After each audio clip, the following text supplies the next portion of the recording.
حامل القرآن قد خصك الرحمن بالفضل بسم الله الرحمن الرحيم لغة غراء هي الأجمل لغة تتسامى في العليا لغة القرآن بها أنزل نورا يتلألأ في Bismillahirrahmanirrahim. Assalamualaikum warahmatullahi wabarakatuh. Alhamdulillahilladzi ja'ala al-lughata al-arabiyyata min ahsani al-lughati fil 'alam wa ja'alaha min lughati al-Qur'anil Karim. Wassalatu wassalamu ala sayyidina wa habibina wa syafi'ina Muhammadin sallallahu alaihi wasallam min ahsani wa afsahil lisani kalaman. كيف حالكم أيها الطلبة البررة؟ ندعوكم جميعا على صحة وعافية وستر تسهيلا لي وتفهيما لكم أنطق أمامكم بالمنطق الصريح باللغة الإندونيسية.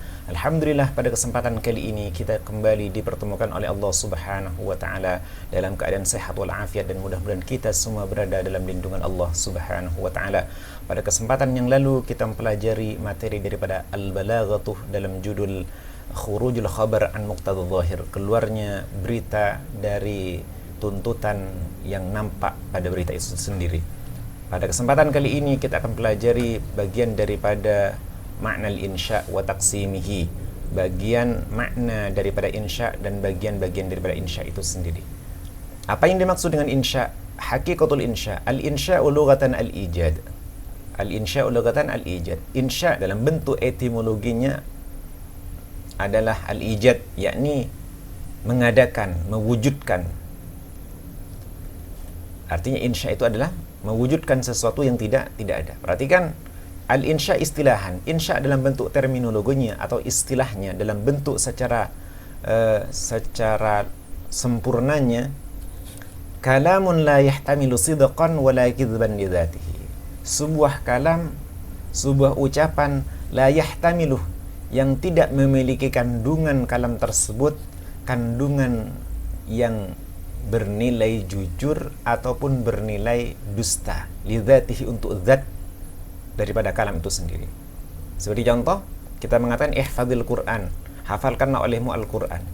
Dan tidak ada kita itu mengatakan bahwasanya kalimat yang diucapkan oleh seorang dengan menggunakan ihfadzil Quran, kita katakan, oh itu bohong, itu dusta, itu jujur. Tidak. Kenapa? Karena bentuk ihfadzil Quran ini bentuknya adalah insya. Insya itu sifatnya hanya menyampaikan sesuatu yang memiliki nilai, tidak harus ada penilaian yang memunculkan kalimat dusta ataupun kalimat jujur, tidak.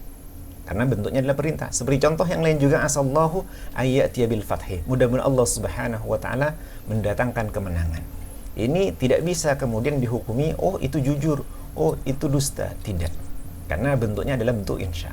Perhatikan, bentuk insya dibagi menjadi dua. Ada insya taqsimul insya, ada insya at-talabi, insya yang sifatnya tuntutan. Apa yang dimaksud al-insya at-talabi? Ma yastad'i matluban ghairu hasilin waqta talab. Sesuatu yastad'i matluban, yang mengajak atau menuntut sesuatu yang dituntut, ghairu hasilin waqta talab, tidak berhasil waktu dia meminta. Maknanya apa? Ketika dia menyampaikan sesuatu, melakukan sesuatu, menyuruh sesuatu, tidak langsung apa yang ia sampaikan itu mendapatkan hasilnya. Maka insya di sini menjadi beberapa bagian. Yang pertama, insya yakunu bil amri. Ada insya yang terbentuk daripada amr, perintah. Seperti contoh daripada firman Allah Subhanahu wa taala, wa kulu washrabu wa la tusrifu. Makan dan minumlah kalian, wala tusrifu, dan janganlah kalian berlebih-lebihan, innahu la yuhibbul musrifin, sesungguhnya Allah Subhanahu wa taala tidak menyukai orang yang berlebih-lebihan. Kalimat perintah di sini isinya adalah perintah dan tidak ada tuntutan waktu itu harus berhasil, tidak. Karena bentuknya adalah perintah. Sama dengan kita menyuruh orang untuk melakukan sesuatu, akan tetapi apa yang kita perintahkan itu tidak langsung berhasil di waktu itu. Selanjutnya, yakunu bin nahi, ada bentuk insya talabi itu yang sifatnya tuntutan ataupun permintaan. Seperti firman Allah, fala taqul lahuma uffin, maka janganlah sekali-kali engkau mengatakan kepada kedua orang tuamu kalimat uf. Wala tanharhuma, jangan sekali-kali kalian membentak keduanya. Wa qul lahuma qawlan karima, dan ucapkanlah kepada keduanya perkataan yang mulia. Ini bentuk daripada an-nahyu. Insya talab, bentuk daripada an-nahyu.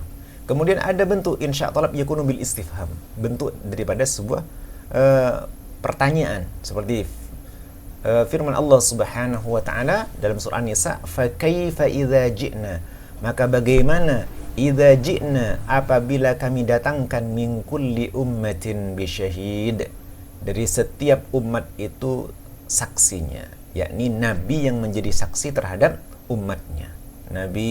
Nabi-nabi seperti Nabi Muhammad, Nabi Isa, Nabi Musa, Nabi Ibrahim, kemudian didatangkan oleh Allah Subhanahu wa taala di hadapan kaumnya sebagai saksi. Kalimat kaifa ini bentuk daripada sebuah istifham. Istifham adalah sebuah tanda tanya. Selanjutnya yakunu bitamani, bentuk daripada at-tamani. Tamani ini sebuah angan-angan yang memiliki dua makna. Satu, angan-angan yang bisa digapai akan tetapi sangat sulit untuk dipenuhi atau diraih. Ada tamani bentuknya angan-angan yang mustahil untuk digapai. Seperti contoh dalam firman Allah Subhanahu wa taala yang mungkin sulit dalam kategori tamani di sini, ya laita lana misla ma utiya qarun. Duhai andai kata lana, milik kami seperti apa yang diberikan kepada Qarun. Karena kaum Nabi Musa waktu itu melihat Qarun sedang menaiki sebuah kendaraan, kemudian mereka melihat kepada kekayaan Qarun, kemudian muncullah kalimat ya laita lana misla ma utiya Qarun. Mereka berandai-andai memiliki kekayaan seperti kekayaan yang dimiliki oleh Qarun itu sendiri. Ada taman yang mustahil untuk dicapai. Apa kata Allah Subhanahu wa taala di dalam surah An-Naba? Ya laitani kuntu turab, andai kata aku menjadi seonggok debu. Ini tamani yang tidak mungkin diperoleh ataupun dicapai. Maka insya talabi muncul daripada bentuk apa? Amr, nahi, istifham, tamani. Kemudian pakai menggunakan nida, seperti contoh firman Allah Subhanahu wa taala, ya ayyuhan namlu dukhulu masakinakum. Wahai semut-semut, udkhulu masakinakum, masuklah kalian ke dalam tempat tinggal kalian. Kalimat ayyuha ini bentuk daripada nida.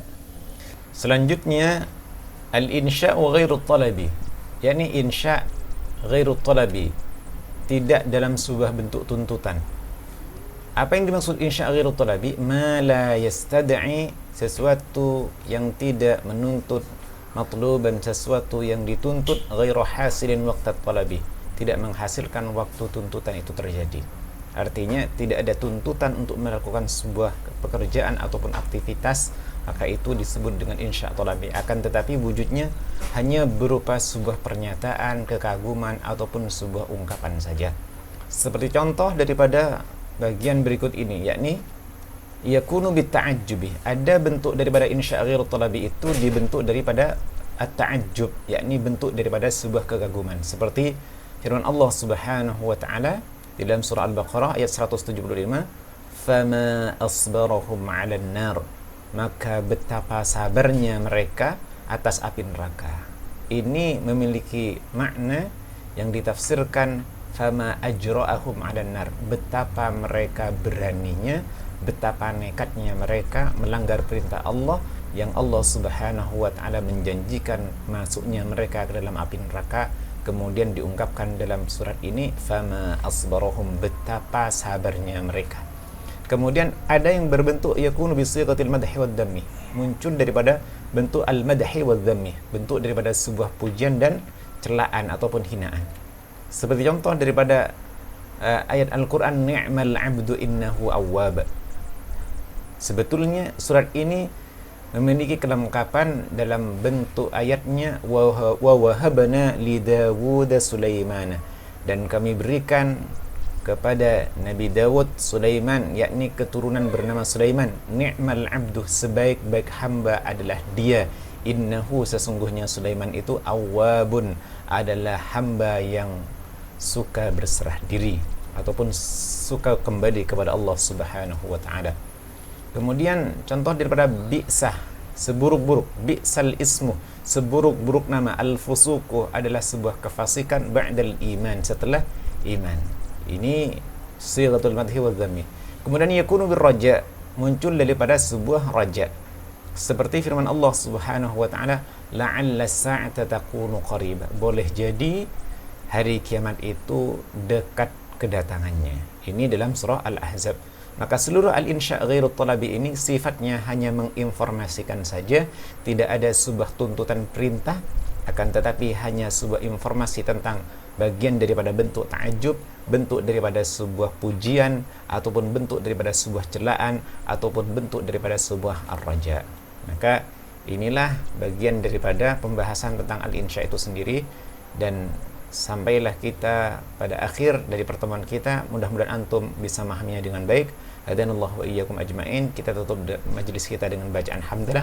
Alhamdulillahirabbil alamin. Subhanakallahumma bihamdika asyhadu an la ilaha illa anta astaghfiruka wa atubu ilaik. Assalamualaikum warahmatullahi wabarakatuh. ربنا